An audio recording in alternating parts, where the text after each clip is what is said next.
बोलिए श्री कृष्ण कन्हैया लाल की जय। बोले श्री वल्लभाधीश की जय। श्री गुसाई जी परम दयाल की जय। श्री गोपाल लाल प्यारे की जय। श्री गोकुल नाथ की जय। सच्चिदानंद रूपाय विश्वोत्पत्त्यादि हेतवे तापत्रय विनाशाय श्री कृष्णाय वयम नमः। મંચસ્થ બિરાજમાન પૂજ્ય શ્રી તાજી જેમનો આજે પ્રાગટ્ય ઉત્સવ છે,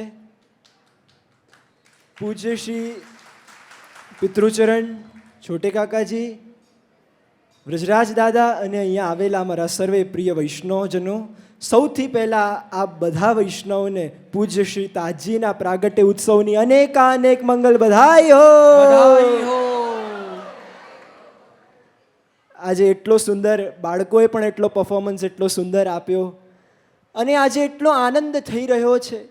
અને આજે મને એટલું જ કહેવું છે કે તમારું જન્મ એક વૈષ્ણવના ઘરમાં થયું એ તમારું ભાગ્ય, પણ આવા ગુરુ તમને જ્યારે જીવનમાં મળ્યા એ તમારું વાસ્તવમાં સૌભાગ્ય છે. શ્રી વ્રજેશ કુમારજી મહારાજ શ્રી જેવા જે ગુરુ તમને મળ્યા છે, પૂજ્ય શ્રી તાજી જેવા ગુરુ મળ્યા છે, એ તમારું જીવનમાં સૌથી મોટું સૌભાગ્ય છે. અને જીવનમાં હું મારા તાજીને પણ છે ને મારા ગુરુ પણ માનું છું, મારા મિત્ર પણ માનું છું, મારા ફિલોસોફર માનું છું અને મારા ગાઈડ પણ માનું છું. આ બધું જે પણ કંઈ છે એ મારા તાજી છે. અને તાજીને જ્યારે હું દર્શન કરું ને તો મને શ્રી ગુસાઈજીની, શ્રી મહાપ્રભુજીની સુધી થઈ જાય કે કેવી કૃપા આપ કરતા જીવોની ઉપર.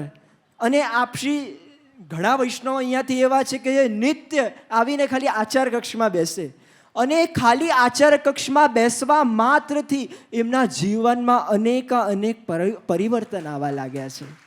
અને આજે હું ખાલી બોલવા માટે નથી બોલી રહ્યો, અહીંયા કેટલા બધા એવા વૈષ્ણવ છે કે જે એના સાક્ષી છે. અને એવો સમય હતો કે જ્યારે કોઈ વિદેશ પધારતું નહોતું, કોઈ વિદેશ એટલા બાળકો પધારતા નહોતા, અને ત્યારે આપશ્રી એટલો પરિશ્રમ લઈ ત્યાં એ પુષ્ટિ ભક્તિની જ્યોતને જલાવીને રાખી હતી. એ સમય આજથી 10 થી 15 20 વર્ષ પહેલાંની સમયની વાત છે આ. 25 વર્ષ સુધી પહેલાંની વાત છે આ. અને અમે તો સાચી વાત કહીએ તો અમે તો ડાળીઓ છે, પણ અમારા કોઈ મૂળ હોય તો એ તો તાજી જ છે વાસ્તવમાં. અને વાસ્તવમાં મૂળ અમારા તાજી છે. અને આજે અમે જે પણ કાંઈ બોલી શકીએ છીએ, આજે અમે જે પણ કાંઈ કરી શકીએ છીએ, આપશ્રીના જ આશીર્વાદ છે. આજે અમે જે પણ કંઈ કરીએ છીએ આજે આપશ્રીના આશીર્વાદથી અમે કરીએ છીએ.